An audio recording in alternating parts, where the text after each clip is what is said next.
আত্মহত্যাক আমাৰ সমাজত খুবেই ঘৃণাৰ চকুৰে চোৱা হয়, মহাপাপ হিচাপে গণ্য কৰা হয়। শেহতীয়াকৈ বলিউডৰ জনপ্ৰিয় এক্টৰ সুশান্ত সিং ৰাজপুতৰ আত্মহত্যাক কেন্দ্ৰ কৰি বিভিন্ন মাধ্যমত বিভিন্নজনে বিভিন্ন প্ৰতিক্ৰিয়া আগবঢ়াইছে, বিভিন্ন চৰ্চা লাভ কৰিছে, হোৱাই নোহোৱাই বিভিন্নজনে বিভিন্ন কথা কৈছে।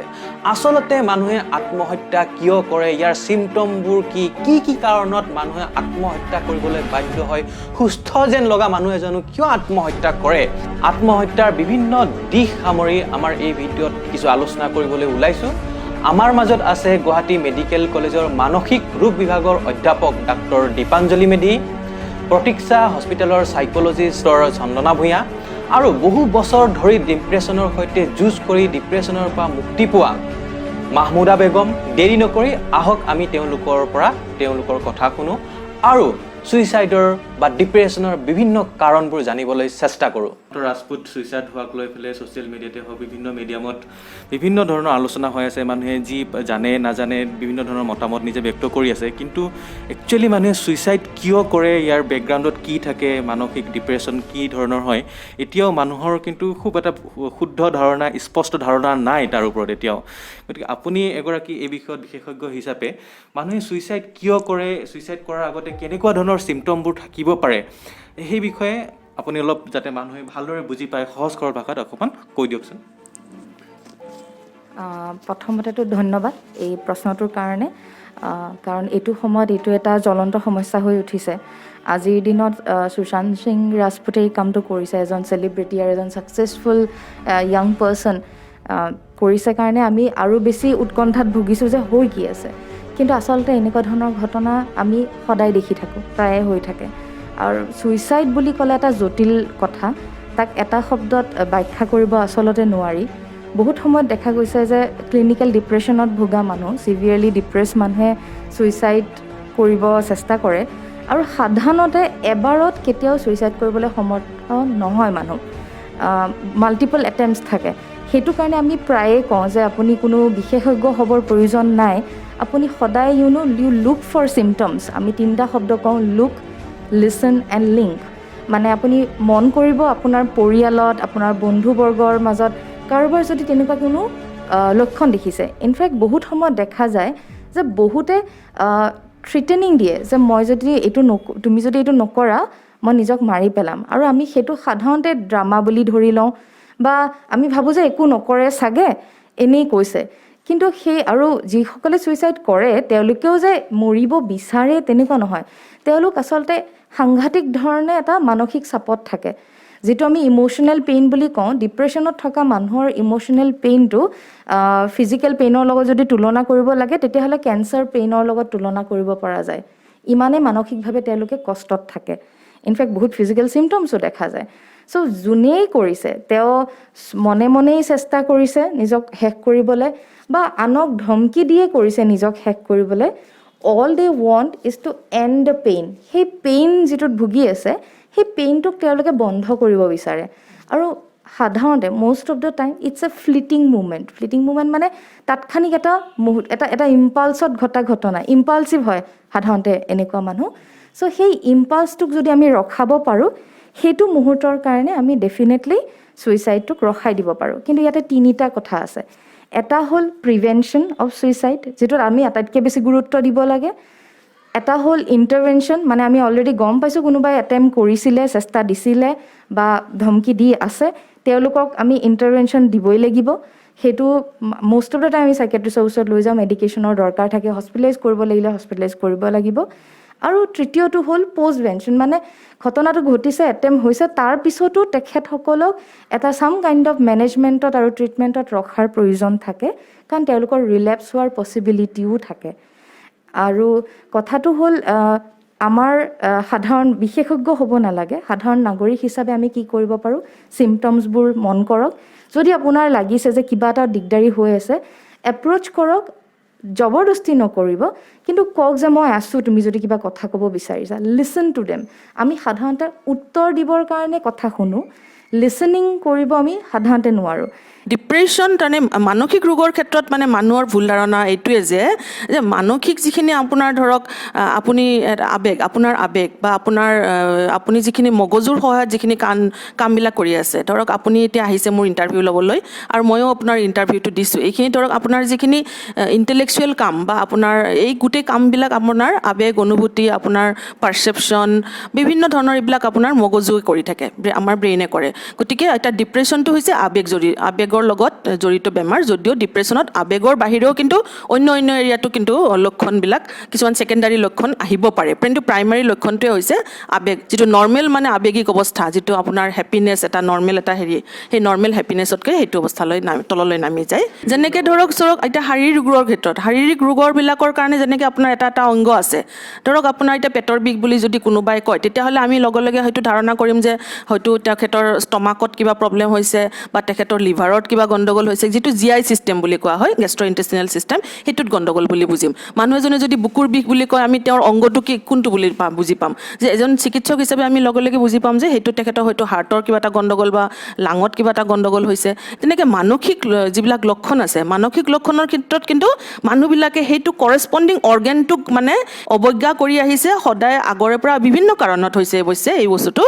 মগজুটোৰ সহায় লৈয়ে আপোনাৰ চিকিৎসা বিজ্ঞান আগবাঢ়ি গ'ল, অন্য বেলেগ বিষয়বস্তু বিজ্ঞানৰ অন্য বিষয়বিলাক আগবাঢ়ি গ'ল, কিন্তু মগজু নিজে এটা অংগ, এটা জৈৱিক অংগ, এইটো অংগৰো কেতিয়াবা যত্নৰ দৰকাৰ। এইটো অংগ তাৰমানে বেলেগ অংগ যদি বেমাৰত পৰে, এই অংগটো বেমাৰত পৰিব পাৰে। ছুইচাইড এটা লক্ষণ, মানসিক লক্ষণ বা এটা খুব দুৰ্ভাগ্যজনক মানে এটা পৰিণতি, মানসিক ৰোগৰ দুৰ্ভাগ্যজনক পৰিণতি হ'ল ছুইচাইড।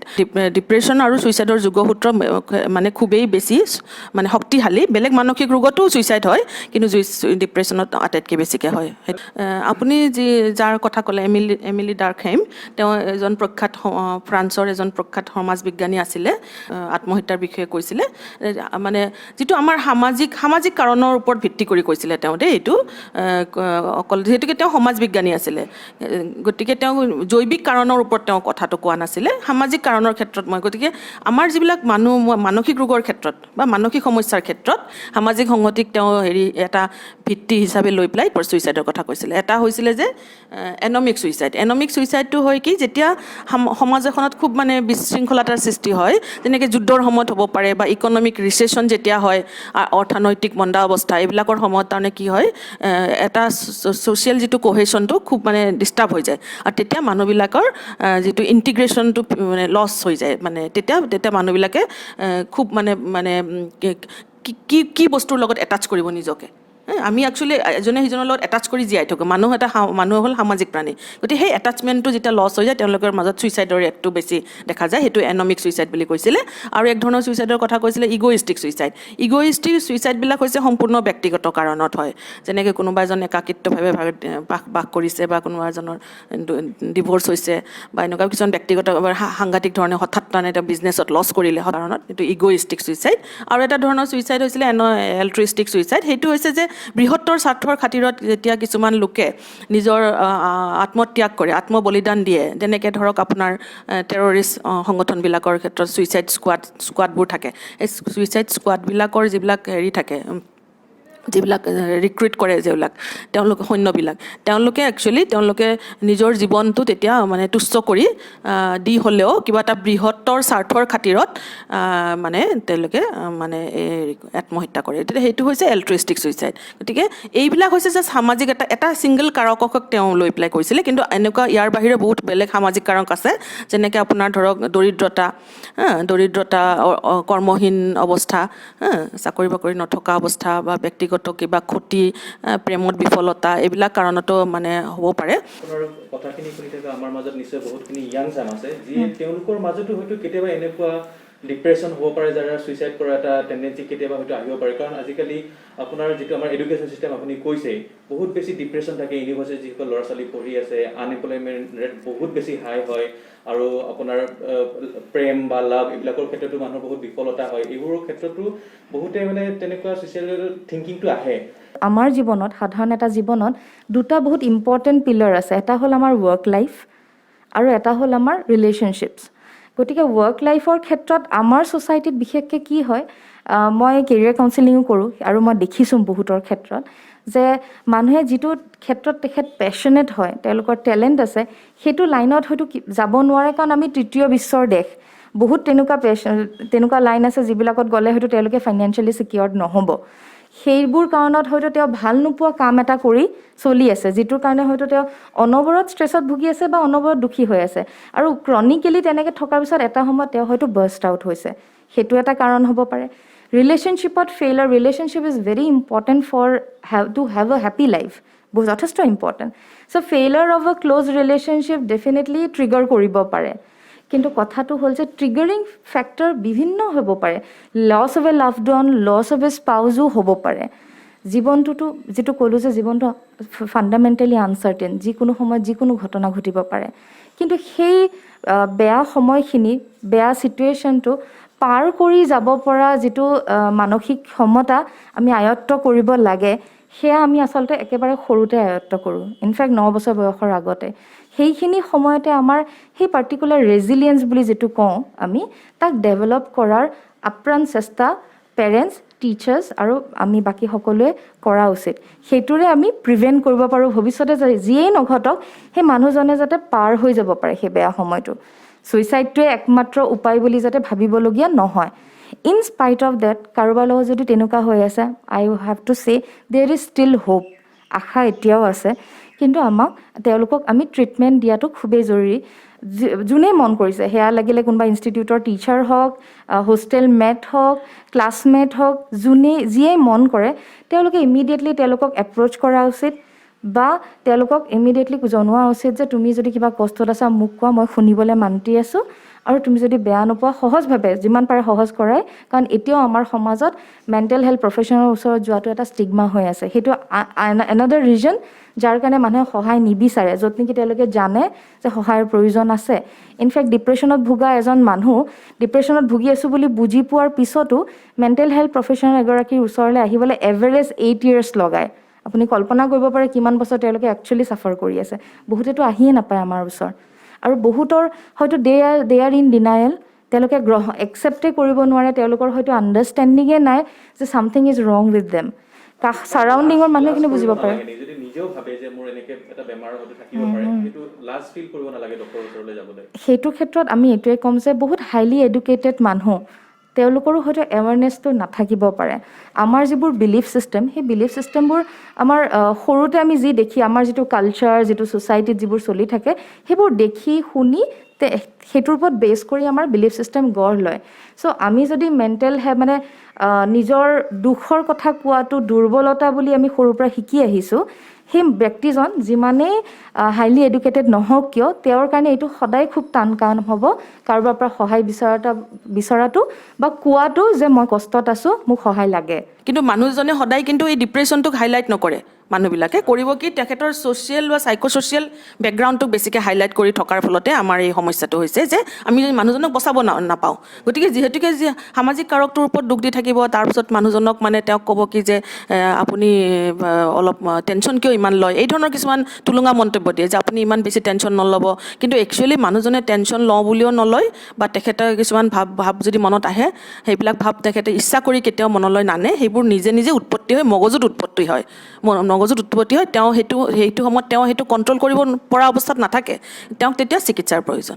সমীক্ষাৰ পৰা দেখা গৈছে যে মহিলাসকলে আত্মহত্যাৰ চেষ্টাটো বেছিকৈ কৰে, বহুত বেছি পৰিমাণে কৰে।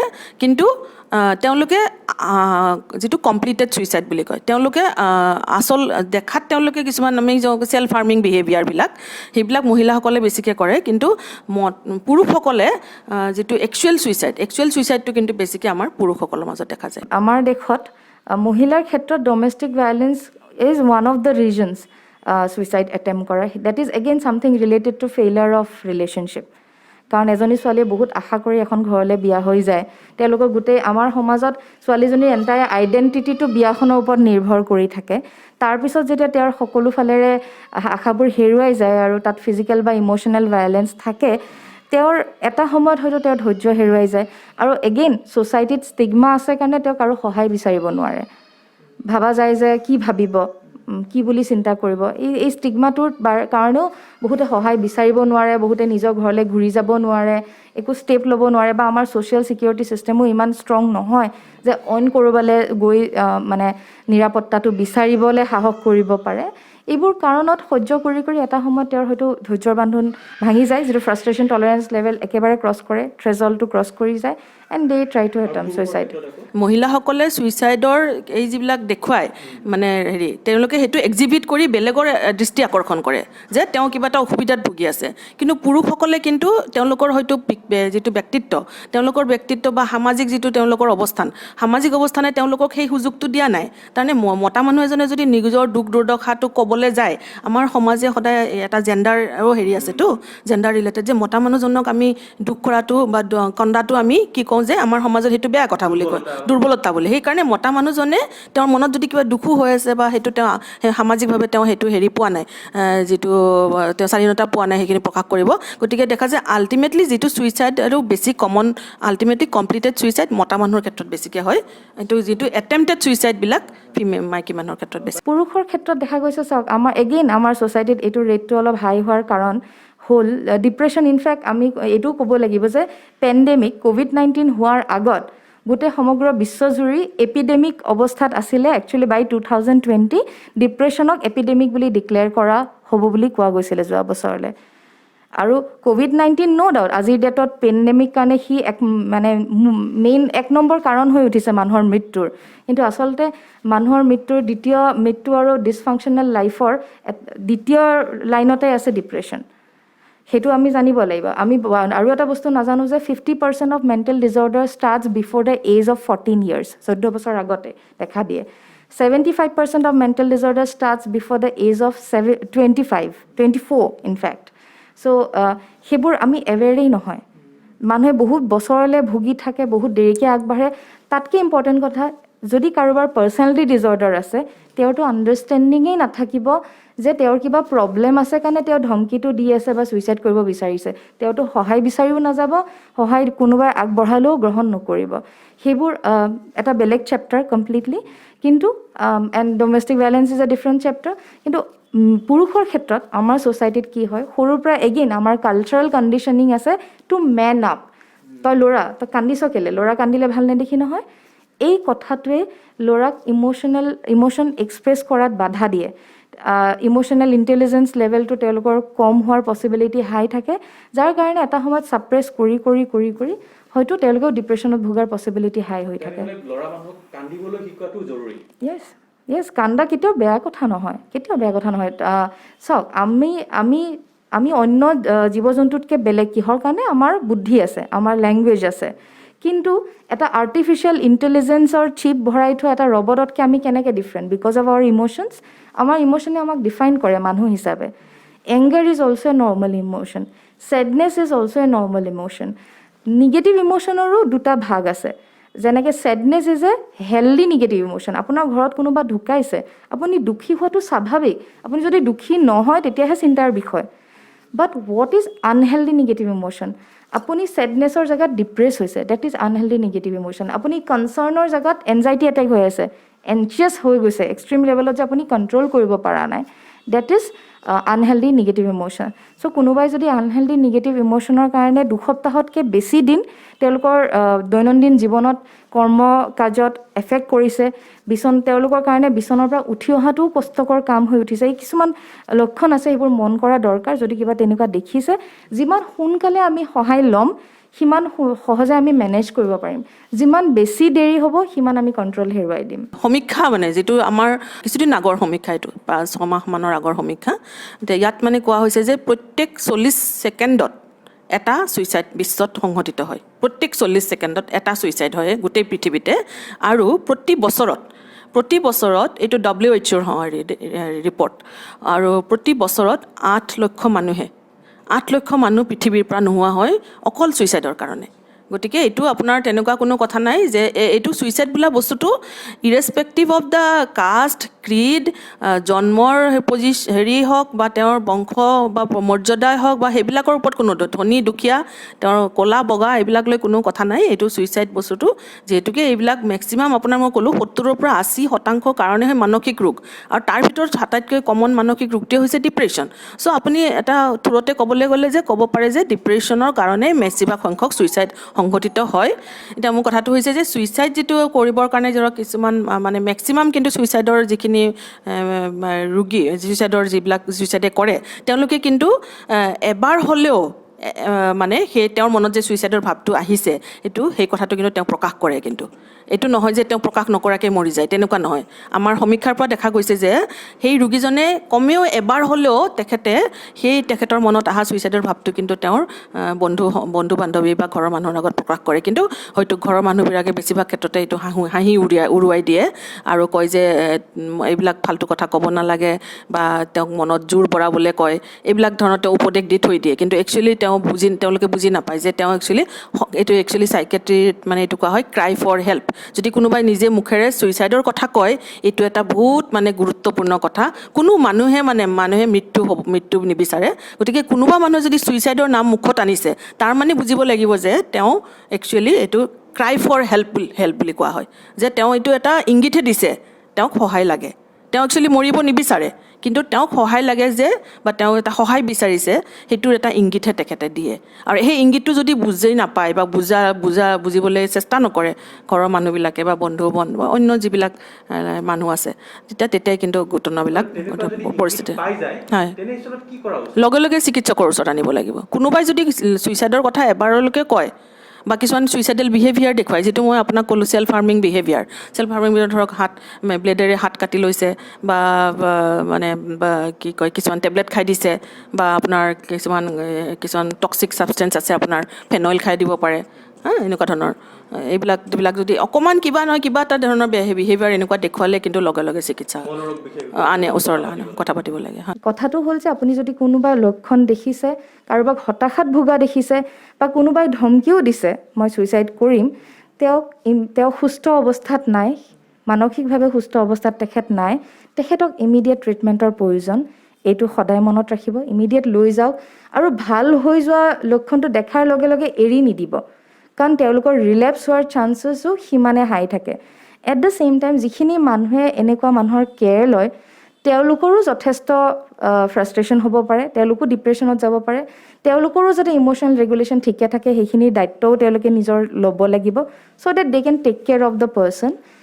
কিন্তু চবতছে ইম্পৰ্টেণ্ট কথা আমি ইয়াক প্ৰিভেণ্ট কৰাটো দৰকাৰ আৰু তাৰ কাৰণে আমাৰ এডুকেশ্যন ছিষ্টেমত কিছু চেঞ্জেছ অনাটো খুবেই বেছি প্ৰয়োজন আৰু বিশেষকৈ ঘৰত আমি যিকোনো শিক্ষাৰ আৰম্ভণিটো আমাৰ ঘৰতে হয় পেৰেণ্টছসকলে সেইটো বস্তু খেয়াল ৰাখিব পাৰে যে একাডেমিক স্কিলতকৈ IQ বঢ়োৱাতকৈও বেছি আমি ইম'চনেল ইণ্টেলিজেঞ্চ আৰু ছ'চিয়েল ইণ্টেলিজেঞ্চটো যাতে বঢ়াব পাৰোঁ তাৰ বাবে যিখিনি টিপছ আৰু টেকনিক্স আছে সেইবোৰ শিকি আমি ইউটিলাইজ কৰিব পাৰোঁ প্ৰিভেনশ্যনৰ কথাত আমি ক'ব লাগিব যেতিয়া আমি দেখোঁ সাধাৰণতে ডিপ্ৰেশ্যনত ভোগা মানুহ সেইখিনি পৰ্যায় পোৱাৰ আগতে যেতিয়া আমাক এপ্ৰ'চ কৰে সাধাৰণতে দেখা যায় তেওঁলোকৰ কিবা নহয় কিবা চাইল্ডহুড ট্ৰমা থাকে আৰু যদি চাইল্ডহুড ট্ৰমা নাই হয়তো অ'ভাৰ নাৰ্চাৰিং পেৰেণ্টিং হৈছে যাৰ কাৰণে তেওঁলোকে হয়তো প্ৰপাৰ কোপিং স্কিল ছাফিচিয়েণ্টলি শিকা নাই আমি যিটোত একেবাৰে গুৰুত্ব নিদিওঁ আমি সাধাৰণতে ল'ৰা ছোৱালীৰ একাডেমিক স্কিল ডেভেলপ কৰাত যথেষ্ট গুৰুত্ব দিওঁ যিটোত আমি গুৰুত্ব নিদিওঁ সেয়া হৈছে ইম'চনেল কোপিং স্কিলছ বা ইম'চনেল কোৱেশ্যন বুলি যিটো ইম'চনেল ইণ্টেলিজেঞ্চ বুলি যিটো কওঁ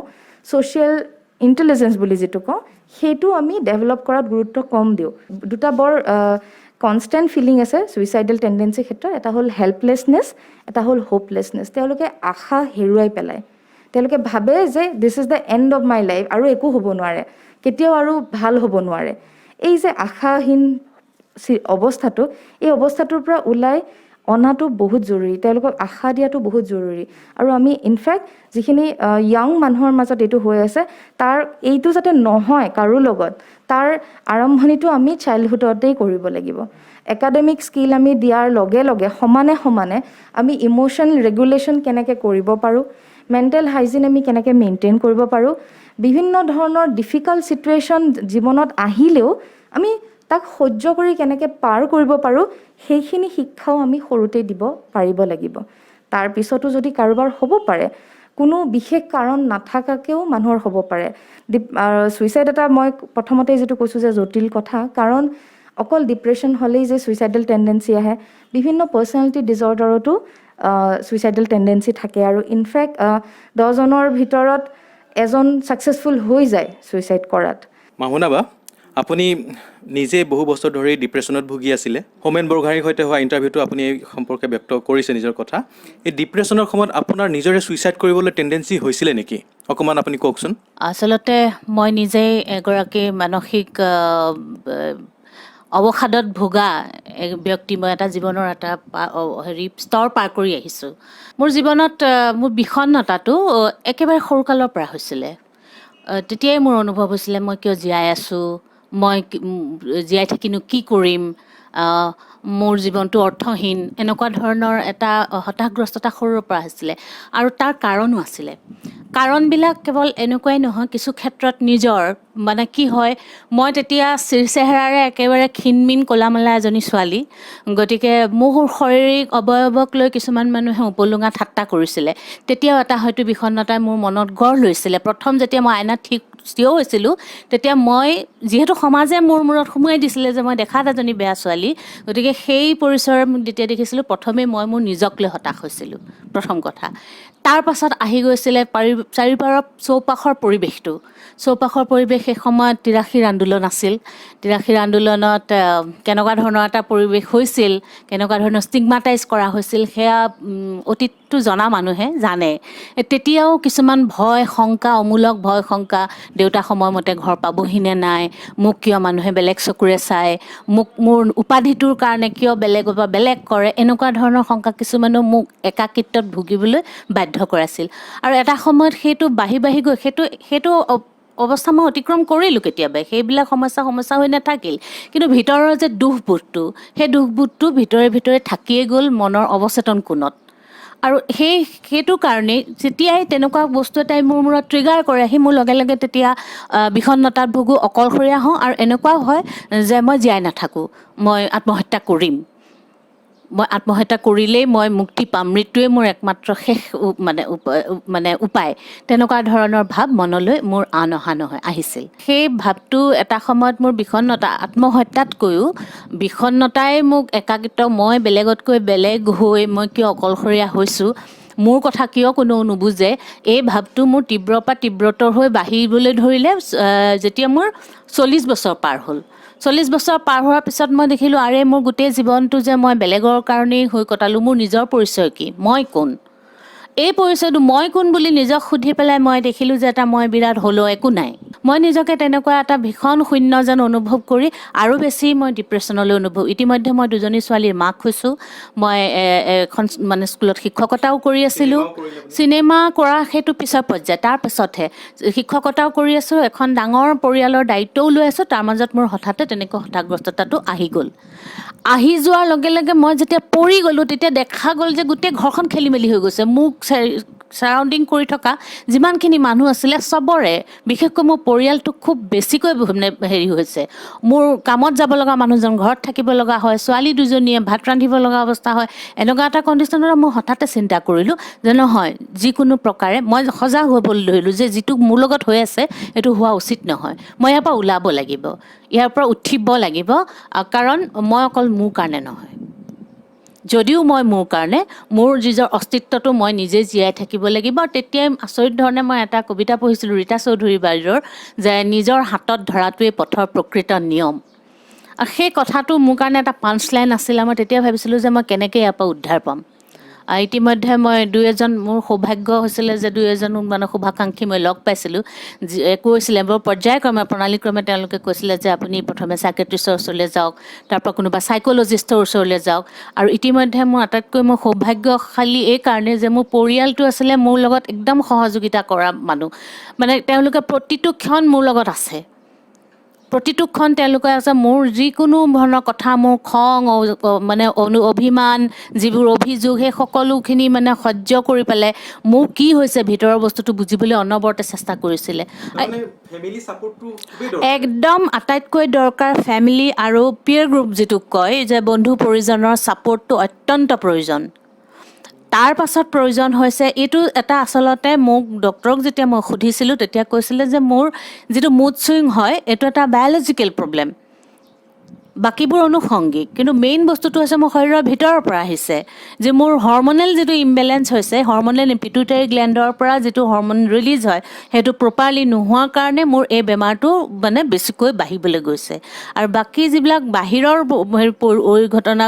পৰিঘটনা সেইবিলাক মানে আনুষংগিকহে আচলতে এণ্ড সুশান্ত সিং ৰাজপুতৰ ক্ষেত্ৰত তেওঁতো অলৰেডি ক্লিনিকেলি ডিপ্ৰেশ্যনত ভুগি আছিল বুলি জনা গৈছে তেওঁক সেইটো অলৰেডি ডায়েগন'জ কেছ আছে বুলি গম পোৱা গৈছে গতিকে হয়তো এইটোও ক'ব নোৱাৰে তেওঁ ট্ৰিটমেণ্ট লৈছিল লোৱা নাছিল আমি নাজানো বহুতে জনাৰ পিছতো ট্ৰিটমেণ্ট ল'বলৈ অমান্তি হয় দেটছ এনাডাৰ চেলেঞ্জ কিন্তু আমি কনচিষ্টেণ্টলি লাগি থাকিব লাগিব আমাৰ LGBTQ কমিউনিটিৰ কথা জানে আজিৰ ডেটত ইণ্ডিয়া ইমানখিনি আগবাঢ়িছে এটা সংবিধানতো পৰিৱৰ্তন আনিছে দেখা গৈছে যে LGBTQ কমিউনিটিটো যথেষ্ট হাই লেভেল অফ ছুইচাইড কেছেছ আছে কাৰণ তেওঁলোকৰ এগেইন যিটো নেচাৰেল টেণ্ডেঞ্চি সেইটোক সমাজৰ খাতিৰত তেওঁলোকে দবাই ৰাখে that can be another reason first হ'ল কাণ্ট্ৰি যিবিলাক স্কেণ্ডিনেভিয়ান কাণ্ট্ৰি আছে ডেনমাৰ্ক ছুইডেন কওক বা ফিনলেণ্ড কওক নৰৱে কওক তাত আটাইতকৈ হেপিয়েষ্ট কাণ্ট্ৰি বুলি কোৱা হয় সেইবোৰত কিন্তু তাত ছুইচাইডৰ কেছটো বহুত বেছি because of the human connection. The another thing is connection. Ami not only with human to human connection, also with the connection with the nature. Ami social animal hoy. Amak connection or khub provision. Their childhood to keneke kotaise. Parents or logot emotionally connected asil ne parents or ottodhik ব্যস্ততাৰ কাৰণে তেওঁলোকে emotionally unavailable asile. যাৰ কাৰণে গোটেই life তেওঁলোকে হয়তো এটা ভিতৰত void বা emptiness carry কৰি আছে আৰু adult লাইফত হেতু প্ৰস্ফুৰিত হৈ উঠিছে There are multiple of reasons. আমি জেনেৰেলাইজ কৰি ক'ব নোৱাৰোঁ সেইটো আটাইতকৈ ডাঙৰ কথা যে আমি জেনেৰেলাইজ কৰিব নোৱাৰোঁ এভৰি কেছ ইজ ডিফাৰেণ্ট শেষত মই এইটোৱে কওঁ আমাৰ কালচাৰত আমাৰ বিভিন্ন ধৰ্মীয় শাস্ত্ৰতো ছুইচাইডক মহাপাপ বুলি কোৱা হৈছে আপোনালোকে কি বুলি ক'ব এই বস্তু মহাপাপ জাতীয় বস্তু বুলি ক'ব we cannot blame the person exactly because যিজনে কৰি আছে তেখেতে নাজানে তেওঁ কি কৰি আছে তেওঁৰ সেইখিনি জ্ঞান থকাহেঁতেন নিশ্চয় সেই কামটো নকৰিলেহেঁতেন আমাৰ দায়িত্ব তেওঁক বচাব পৰাটো কিন্তু বচাব যদি চেষ্টা কৰাটো এটলিষ্ট আমাৰ দায়িত্ব চেষ্টা বিফল হৈছে সেয়া বেলেগ কথা কিন্তু চেষ্টাটো আমি কৰিব লাগিব আৰু পাপ পুণ্যৰ কনচেপ্টটো আমি আচলতে চাইকলজিষ্টে নকওঁ আমি কওঁ যে সেইটো উচিত অনুচিত পাপ পুণ্য ছ'চাইটিয়ে ডিফাইন কৰে আৰু এখন ছ'চাইটিৰ পৰা আন এখন ছ'চাইটিত তাৰ ডেফিনেশ্যন পৰিৱৰ্তন হৈ যায় সংজ্ঞা পৰিৱৰ্তন হৈ যায় গতিকে আমি পাপ পুণ্যৰ কথাটো কেতিয়াও নকওঁ we never say it's right or wrong it is never right or wrong it always yes or no' probably গতিকে আপোনাৰ লগত কথা পাতি ভাল লাগিল ভৱিষ্যতলৈ এই বিষয়ত আৰু ডিটেইলছ কথা পাতিম আজিলৈ এইখিনিতে এৰিছোঁ ধন্যবাদ বহুত ধন্যবাদ আশা কৰিছোঁ ভিডিঅ'টোৰ পৰা আপোনালোকে নিশ্চয় কিছু কথা জানিব পাৰিলে এইখিনিতে মোৰ মনত পৰিছে বিখ্যাত চিত্ৰকৰ ভিনচেণ্ট ভেন গগৰ কথা পেৰিছৰ ওচৰৰ যিখন গাঁৱত যি ঘৰত তেওঁ পিষ্টলেৰে গুলীয়াই আত্মহত্যা কৰিছিলে যিখন গাঁৱত থাকি তেওঁ জীৱনৰ অন্তিম মুহূৰ্তৰ বিখ্যাত পেইণ্টিংবোৰ আঁকিছিলে য'ত তেওঁৰ এতিয়াও কবৰস্থান আছে সেইখন গাঁৱত মই 2019 চনত গৈছিলোঁ ভিনচেণ্ট ভেন গগ সম্পৰ্কে আমাৰ ভূপেন হাজৰিকাই কি কৈছে তেওঁৰ সৃষ্টিৰাজিত ভেন গগৰ পেইণ্টিঙৰ কিবা প্ৰভাৱ পৰিছে নেকি এই গোটেইবোৰ দিশ সামৰি সেই গাঁওখনক লৈ মোৰ এটা স্পেচিয়েল ভিডিঅ' বনাবলৈ মন আছে মই আগ্ৰহ প্ৰকাশ কৰিছোঁ আপোনালোকে যেন মোৰ এই লুইতপৰীয়া ট্ৰেভেলাৰ চেনেলটো ছাবস্ক্ৰাইব কৰে আৰু ফেচবুকত লাইক কৰে আৰু এই ছুইচাইড বিষয়ক ভিডিঅ'টো যদি আপোনালোকে ভাবে কাৰোবাৰ উপকাৰ সাধন কৰিব পাৰে তেনেহ'লে অনুগ্ৰহ কৰি এই ভিডিঅ'টো শ্বেয়াৰ কৰিব ধন্যবাদ